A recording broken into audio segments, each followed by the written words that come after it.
Welcome back to SD bio higher secondary. দেখো semester 3 2026-এর ইতিহাসের প্রশ্নপত্র খুব কঠিন প্রশ্ন হয়েছে স্যার বললেন। উত্তরগুলো করে দিয়েছেন আমাদের বিদ্যালয়ের মৃত্যুঞ্জয় স্যার, শ্রদ্ধেয় দীর্ঘদিনের শিক্ষক। উত্তরগুলো আগে তোমরা বইতে মেলাবে, উত্তর ঠিক আছে কিনা, তারপর কমেন্ট করে জানাবে। যদি কোনো উত্তর ভুল থাকে 10-15 মিনিটের মধ্যে আমি কমেন্টটায় পিন করে দেবো কোনটা সঠিক উত্তর হবে। যদি কোনো ডাউট থাকে, আর তোমরা কেউ আজে বাজে কমেন্ট করবে না, উত্তর চেক করার পর ঠিকভাবে বইতে দেখে উত্তর চেক করে তারপর কমেন্ট করবে। দেখো প্রথম প্রশ্ন, স্বদেশী জাহাজ কোম্পানি প্রতিষ্ঠা হয় চিদম্বরম পিল্লাই, সিটটা হবে। দ্বিতীয় প্রশ্ন আছে কি না 2 নম্বর প্রশ্ন, দেখো অবশিল্পায়নের প্রধান কারণ ছিল বৈষম্যমূলক শুল্কনীতি। ডুরান্ট লাইন হলো, ডিটা হবে ভারত আফগানিস্তান সীমারেখা। আর ইউরোপের ককপিট বলা হয় বেলজিয়ামকে।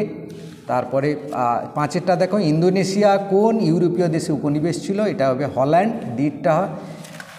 6এরটা দেখো, ভারতে আগত পারস্যের পর্যটক আব্দুর রজ্জাক।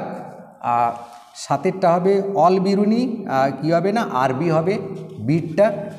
তারপরে 8এর দেখা বিজয়নগর রাজ্য, এটা হবে আব্দুর রজ্জাক। তারপরে দেখো স্তম্ভ মিলটা দেখে নাও, এটা হবে ডিটটা হবে সঠিক উত্তর। হ্যাঁ, স্তম্ভ মিল যেটা 9এর স্তম্ভ মিল, ডিটটা হবে।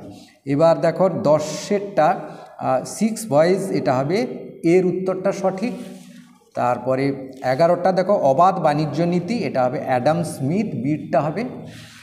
আর 12টা দেখো বিবৃতিগুলো ABC, এটা এর সঠিক উত্তরটা হবে সি। হ্যাঁ, এ সত্য, বি সত্য, সি মিথ্যা। এবার 13টা দেখো খস্তম্ভের মিল যেটা আছে, মিলটা করে নিয়ে দেখবে এরটা হবে সঠিক উত্তর। 14 দাগে দেখিস জাভা শান্তি চুক্তি 1830 খ্রিস্টাব্দে এ। আচ্ছা, কালাক্রম অনুসারে সাজালে এটা হবে কি না, এটা সাজিয়ে দেখো, সালগুলো দেওয়া আছে, মিলিয়ে নাও বিটটা, সালগুলো দেখে তারপর ঠিক করবে। হ্যাঁ, আচ্ছা। এবার 16টা দেখো চারমিনার হায়দ্রাবাদে, এটা সবাই জানে। বাক্যগুলি কালক্রমে সাজাও, এটা হবে এরটা সঠিক উত্তর। আর তেলেগু কবিতার জনক বলা হয় পোদ্দানাকে। তারপরে 19টা দেখো রামানন্দ কোন ধর্মীয় গোষ্ঠী, এটা হচ্ছে বৈষ্ণব ধর্মীয় গোষ্ঠী। সুফি পরিবার এটা হবে খানকায়, এরটা হবে সঠিক উত্তর। তারপরে দেখো 21এর দাগেরটা বিবৃতি সম্পর্ক, এটা হবে এরটা সঠিক উত্তর। হ্যাঁ, আর 22এরটা দেখো জাতির উন্নতি কর্তব্য, এটা বোধহয় ভুলে গেছেন স্যার, এটা করা নেই, যাই হোক। 23এরটা দেখো প্রাচ্যের সিজার বলা হয় আলবুকার্ককে, প্রাচ্যের সিজার আলবুকার্ক। আচ্ছা, ভারতের আধুনিক পুলিশি ব্যবস্থার জনক লর্ড কর্নওয়ালিস। হ্যাঁ, লর্ড কর্নওয়ালিস। আর সর্বোচ্চ আদালত বা সুপ্রিম কোর্ট 1774 খ্রিস্টাব্দে কলকাতায় হয়। আর কৃষ্ণদেব রায় কোন রাজবংশের রাজা, এটা হবে সির উত্তরটা, তুলুব রাজবংশ। তারপরে 27এরটা দক্ষিণ ভারতের আগ্রা, বিজাপুরকে বলা হয়। তারপরে 28এরটা দেখো তালিকোটার প্রথম যুদ্ধ 1565। আর বাংলার প্রথম সুলতান কে ছিলেন, ইলিয়াস শাহ। আর 30এরটা দেখো বিজয়নগর তুঙ্গভদ্রা নদীর তীরে। তারপরে 31এরটা দেখো ভক্তিবাদী প্রচারক প্রধান রামানন্দ হবে সঠিক উত্তর। আর 32এরটা দেখো এটা হবে বিটটা সঠিক উত্তর। হ্যাঁ, প্রশ্নের সিরিজগুলো মিলিয়ে নেবে। 33এরটা চলে আসি, গুরু কা লঙ্গর, এটা হবে নানক।